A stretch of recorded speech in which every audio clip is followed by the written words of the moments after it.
नमस्कार, हमें राना रुआ देख रहल बनी मैच बॉक्स। और आज यहाँ आंध्र प्रखंड में प्रमुख के कार्यालय है जहाँ पर केक काट के खुशी मनावल गई है। खुशी काहे के मनता? खुशी मन रहल बा 3 साल सफलतापूर्वक पूरा भइला के। अभी यहाँ के वर्तमान प्रमुख राधा देवी जी मौजूद बनी यहाँ पर। यहाँ के 3 साल आज के दिन पूरा भइल बाटे और 3 साल सफलतापूर्वक भइल बाटे। मैडम, सबसे पहले तो बहुत बहुत मुबारकबाद रहुआ के, शुभकामना कि 3 साल सफलता से बीत गईल। अब बीच में कोनो व्यवधान ना आइल, तो प्रमुखी ऐसा चीज है कि बड़ी कुली उठा पटक होला। ये सब आप लोगों का आशीर्वाद है। कैसन रहल 3 साल के सफर एज ए पॉलिटिशियन? अगर देखल जाओ, रहुआ पहले घर में रहत रहनी, अब पूरा समाज के ब्लॉक के देखत रहनी, पूरा 3 साल के अगर सफर के बात की जाओ तो कैसन रहल? देखिए, आज हमारा प्रमुख काल 3 वर्ष पूर्ण होने के पूर्वांत उपलक्ष्य में मैं यहाँ पे आए थे। हमारे बीडीओ साहब, सीओ साहब और हमारी उप प्रमुख जी रिंकी देवी और हमारे आदरणीय बहन गुलशन खातून जी, बबीता जी और हमारे माननीय सभी पंचायत समिति सदस्यगण, हमारे आंध्र प्रखंड के सभी पंचायत के मुखियागण और हमारे आंध्र प्रखंड के जो भी यहाँ पे आए हुए हैं अभिभावकगण, उन सभी को मैं सर झुकाकर प्रणाम करती हूँ। और आपके चैनल के माध्यम से मैं अपने तमाम आंध्र प्रखंड के सभी और सीमांत वासियों को भी, अभिभावकगण को मैं दिल से, माताओं, बहनों और युवा साथियों को कोटि कोटि प्रणाम करती हूँ कि आप लोगों के आशीर्वाद से ही हमारा ये 3 वर्ष का कार्यकाल खुशियों के साथ पूर्ण हुआ है। अनुभव कैसन रहल 3 साल के? कितना मजा आइल काम करे में प्रमुख के कुर्सी पर बैठ के? अनुभव तो बहुत कुछ हमको सीखने को मिल गया इस 3 वर्ष में जी। हमने जो करके दिखाया वो हमारे आंध्र प्रखंड का नाम पूरे सीमांत जिला में, पूरे बिहार में, पूरे प्रदेश में गूंज रहा है। ये आप लोग भी देखते होंगे, हमसे तो ज़्यादा आप मीडिया चलाते हैं, आपको भी अनुभव हुआ होगा कि एक नारी घर से निकलकर अपने प्रखंड को कैसे संभालती है। शायद राणा जी आपको याद है कि नहीं, जब हम बीडीसी का चुनाव लड़ रहे थे तो आपने हमसे सवाल किया था कि मैडम, बीडीसी चुनाव सभे लड़ लेला, बाकी लड़ला के बाद जीत जाला तो जाके घरों में ससुर, भसुर, देव और पति तक, चाय तक सीमित रह जाला, का रहुओ उहे करे। मगर मैं आपको धन्यवाद देती हूँ, बहुत बहुत बधाई देती हूँ और आभार व्यक्त करती हूँ कि आपने हमसे वो सवाल किया और मैं आपके बातों को उसी समय अपने दिमाग में लिया और बोला कि राणा भैया, आपको ऐसा सुनने और देखने को मौका मैं नहीं दूंगी। उसका मैं पूरे ईमानदारी के साथ, विश्वास के साथ, इच्छा शक्ति के साथ मैं अपने प्रखंड को बहुत अच्छे से चलाई हूँ। जो हमारे आंध्र प्रखंड के जितने भी अभिभावकगण हैं, हमारे माताएं हैं, बहनें हैं, हमारे युवा साथी हैं, जो हमें शक्ति देते हैं, जो मार्गदर्शन देते हैं सोशल मीडिया के माध्यम से, उनके शक्ति से मैं आज आंध्र प्रखंड का नाम अपने सीमांत से लेकर पूरा प्रदेश में गूंज रहा है, राधा का नाम। बहुत बहुत धन्यवाद। अनुभव बहुत अच्छा रहल बा। और हमने के अक्सर पूछे नहीं जा काहे कि स्त्री के चुनाव तो जिता देहल जाला, लेकिन काम रबड़ स्टाम्प के काम खाली रहेला। रउआ ओकरा के तुरंत तनी वो मिथ्य के तूर के रउआ खुद से काम करो तनी, हर जगह जाते नहीं, वाकई में बहुत बढ़िया चीज़ बा। आवे वाला 2 साल के का योजना बा आंध्र में, और कुछ का देखे के मिली राधा देवी के तरफ से या हाथ से? अभी तो ये 3 साल था, अभी 2 साल तो ये कैसे कहते हैं कि ये तो 3 साल की एक झांकी था। आने वाला 2 साल अभी बाकी है। आगे देखिए राधा देवी क्या क्या करती है। महिला शक्ति होकर, इच्छा शक्ति के साथ मैं पूर्ण विश्वास देती हूँ आपको। एक क्या बोलते हैं, आपको मैं विश्वास के साथ बताना चाहती हूँ कि मैं जिस तरह से 3 वर्ष पूरा की हूँ, उसी ईमानदारी और विश्वास के साथ 2 साल और भी अच्छा से लगन से काम करूँगी। चलिए, बहुत बहुत शुभकामना रही हमनी के तरफ से। रउआ ऐसा ही नित्य प्रतिदिन आगे बढ़त रही और काम करत रही और प्रमुख के कुर्सी पर रउआ काबिज रही। शुभकामना। देखिए, एक महिला होने के नाते मैं आपको ये बताना चाहती हूँ, अगर एक महिला एक बहू बनकर घर संभाल सकती है, एक पत्नी बनकर पत्नी का फर्ज निभा सकती है, एक माँ बनकर अपने घर को संवार सकती है, स्वर्ग बना सकती है, तो क्यों न हम एक जनप्रतिनिधि होकर अपने प्रखंड का, अपने जिले का, अपने प्रदेश का, अपने देश का नाम रोशन करे। ये आप सभी लोगों से ही हमें प्रेरणा मिलता है, हमारे अभिभावक से, हमारी माताएं से, हमारे युवा साथियों से हमें ये प्रेरणा मिलती है और हमें वही इच्छा शक्ति आगे चलने के लिए आज ये काम करती हूँ, अगले दिन सोचती हूँ कि कल हमें क्या करना है, उसी शक्ति के साथ मैं आगे बढ़ते रहती हूँ। ये सब हमारे आंध्र प्रखंड के तमाम अभिभावक, गण माताएं, बहने और युवा साथियों का सहयोग है। राधा देवी जिंदाबाद। चलिए देखिए, यहाँ प्रमुख के 3 साल के कार्यकाल पूरा भइल बा और केक काट के यहाँ के खुशी मनैनी हो।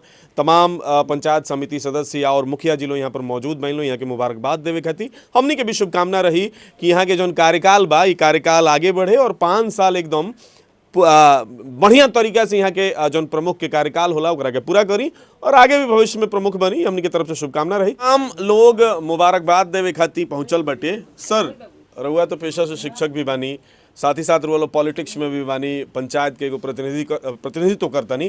कैसन रहल 3 साल के कार्यकाल, अगर प्रमुख जी के कम शब्द में कहल जाओ तो कैसन रहल?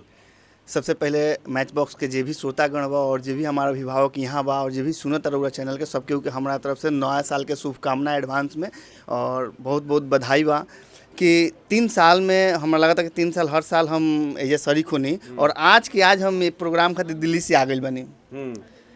और सच पूछी तो हमारा लगा कि जहाँ तक बहुत पीछे तो हम नहीं जानत, लेकिन जितना दिन से हम देखत नहीं ना प्रमुख ही इतना एक्टिव प्रमुख और इतना विकास रुआ हमेशा न्यूज़ चैनल पे देखत होके हम, फेसबुक पे, व्हाट्सएप पे, मीडिया, सोशल मीडिया के माध्यम से देखत होके हम कि जितना रफ्तार से अपन प्रखंड में, हमारा आंध्र प्रखंड के बात करता नहीं, जितना रफ्तार से विकास भइल बा ना बीडीसी लोग के माध्यम से, इहों के एगो बीडीसी बानी और बीडीसी मिल के सब बीडीसी लोग मिला के यहाँ के एगो प्रमुख बने बा, एगो गार्जियन बना दिले बा। तो हमारा लगा था कि बहुत ही हर्ष के बात बा, बहुत खुशी के बात बा कि आंध्र के कोनो क्षेत्र में, प्रखंड के रौरा गांव में हो सके तब, चाहे मतलब यहाँ गांव में, हमारा गांव में, पूरा प्रखंड के आंध्र के बात करते नहीं कि जना रफ्तार से विकास चलता। 2 साल अभी तो हमने के मान ली 1 साल में तो थोड़ा सा 6 महीना उन्हें गैपिंग चल गई समझे में, जाने में और योजना लेवे में, देवे में, रफ्तार में, बीच में इलेक्शन भी आ जाला। बट अभी के जौन रफ्तार चलता और अभी फिर हमने के लगे योजना आ भी गई बा, फिर वो देखे के मिली कि आंध्र में कुछ भइल बा, आंध्र के क्षेत्र में विकास काफ़ी अच्छा से भइल बा। लोग कबो कंप्लेन अगर दी न कि प्रमुखई में कुछ नहीं के भाई, तो ई हमरा से एक्सेप्ट ना होई, वो हमरा साथे बैठे के पड़ी तब उनकरा। काहे से कि हम देखले बानी, हमेशा देखले बानी कि राधा भाभी हमेशा कहीं ना कहीं उद्घाटन करते रहली और यहाँ के जे भी प्रतिनिधि बा, जे भी लोग बा, जे भी बीडीसी बा, हर जगह अपन एक्टिव हो के अपना पंचायत में काम करेला। और हमनियों के बा मुखिया बा के जे भी हमनी के मुखिया बानी जा, जितना पैसा आवेला हमनी के ओकर यूटिलाइज अच्छा से कर देनी जा। ई ना कि हमनी के लगे पैसा बावे और ओकरा के रखल बावे, अगर 20 लाख 50 लाख रुपया आवत साल के तो ओकरा के यूज कर देनी जा, क्योंकि कुछ करेम जा तो पंचायत में ही करेम जा और पंचायत में करके और आदमी शांत रहेला। कहीं से कि सरकार के जितना पैसा ही उतने ना हमने काम करम जा, लेकिन गांव के पंचायत के लोग उम्मीद थोड़ा सा ज़्यादा कर लेला। लेकिन क्या करें, गांव के लोग बात समझ हो जाला, कभी कभी समझ ही जाई। और हम विश्वास करते हैं कि आवे वाला दिन में और ज़्यादा विकास हुई और प्रमुख यही चली, या केहू के कुछ ना हुई। चली चाचा का कुछ कहे के चाहब? आज 3 साल पूरा हो गई। मैच बॉक्स के हम धन्यवाद देता नहीं। हमनी के 3 साल के कार्यकाल में हर एक पंचायत में काम भइल बा, प्रमुख जी के द्वारा काम होने के दिले बानी जी। बहुत बढ़िया, प्रमुख जी का हम धन्यवाद दें। हाँ चलिए एजा और भी उप प्रमुख बानी, का कहे के चाहम? 3 साल रौरो 3 साल साथे साथे पूरा हो गई, कैसन रहल अनुभव, का कहे आज? सबसे पहले तो आप सभी को मेरे तरफ से नमस्कार। और 3 साल मतलब बहुत बढ़िया से आपके आशीर्वाद, आपके सपोर्ट से ही बीता है और आगे भी ऐसे ही मतलब बीतेगा। और मतलब जो भी है अपने सारे मेरे बीडीसी थी, चाहे मेरे पंचायत जितने सबके मतलब भरोसे पर थी, उन पर खरा उतरना है। और जो भी मतलब थी वो विकास हो रहा सब आपके आशीर्वाद से ही और आपके सपोर्ट से ही हो रहा है।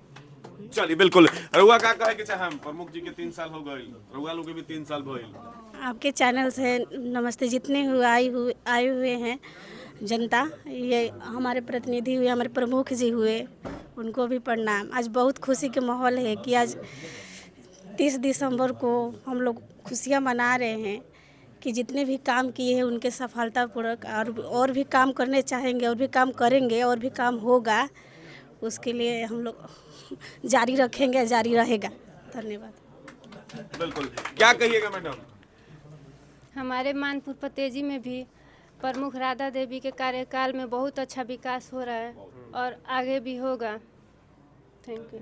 चलिए एजाज भाई यहाँ पर मौजूद बनी, का कहम रहुआ तो लड़ाका आदमी है। सबसे पहले आपको आपके मैच बॉक्स की तरफ से सबको हार्दिक अभिनंदन है और 3 साल के कार्यकाल अपने प्रखंड प्रमुख श्रीमती राधा देवी जी को बहुत बहुत बधाई देता हूँ कि जिस तरह से हम लोगों ने आपके ऊपर विश्वास किया चुनाव जीत कर कि अगर हम लोग एक बीडीसी आप ही के मैच बॉक्स के पत्रकार हमारे राजा भाई कहा था, उनके जबानों से राजा भाई ने कहा था कि देखिए बीडीसी तो एगो इंजन होला, ट्रेन के एक इंजन होला, लेकिन मैंने एक शब्द में बोला था कि देखिए ट्रेन का इंजन होला हम हो जाने नहीं, लेकिन एगो बीडीसी के कार्यकाल का होला हमने के आप जा तो तहरा के बता देव जा। उसी तरह से जब हम लोग चुनाव जीत कर आए और राधा देवी जी को हम लोगों ने सपोर्ट किया तो मुझे नहीं लगता है भैया कि इन्होंने जितना हम लोगों को फंड दिया काम करने के लिए अपने क्षेत्र में उतना कोई प्रखंड प्रमुख अपने बीडीसी को दिया हो। मैंने लगातार चुनाव जीतने के बाद कम से कम 11 से 12 रोड से लेके स्कूल से लेके नाला से लेके कब्रिस्तान से लेके हर एक योजना पे हम लोगों ने काम किया। मैं अपने मानपुर पतेजी में सबसे पहले काम बारी टोला में एक रोड का 800 फीट का मैंने उद्घाटन किया। उसके बाद मानपुर पतेजी के हरिराम बाबा के छठ घाट, हरिराम बाबा के पीछे छठ घाट का मैंने उद्घाटन किया। उसके बाद डेहुड़ा स्कूल के पास फेबर ब्लॉक एवं बाउंड्री का काम किया। उसके बाद मानपुर पतेजी के बिजुलिया टोला में मस्जिद के आगे हम लोगों ने काम किया। यानी कि अनेकों जगह अभी हम जोड़ाएंगे तो भैया कम से कम आपको 15 मिनट समय देना होगा, तो अब विकास कार्यकाल एक पंचायत का हम बताएंगे। अगर पूरे प्रखंड का हम बताएं तो कम से कम 2 घंटे योजना गिनाने में लगेगा। इसके लिए आपको बहुत बहुत बधाई देता हूँ, अपने प्रमुख श्रीमती राधा देवी जी को बहुत बहुत बधाई देता हूँ। धन्यवाद। राहुल जी का कुछ कहे के चाहब, आज 3 साल पूरा भइल बा प्रमुख जी के। सबसे पहले तो मैक्स बक्स के नमस्कार, उसके ओकरा बाद हमनी के अंदर के राधा देवी के प्रमुख के धन्यवाद। बाकी हमनी के तो पंचायत में बीडीसी से आज तक कामे ना भई रहा। बाकी अभी फिलहाल में हमनी के जितना काम कैले बन जा, रोड होके, शमशान घाट होके या नाला होके या छठ घाट होके 800 फीट के हमनी के काम कैले बन जा।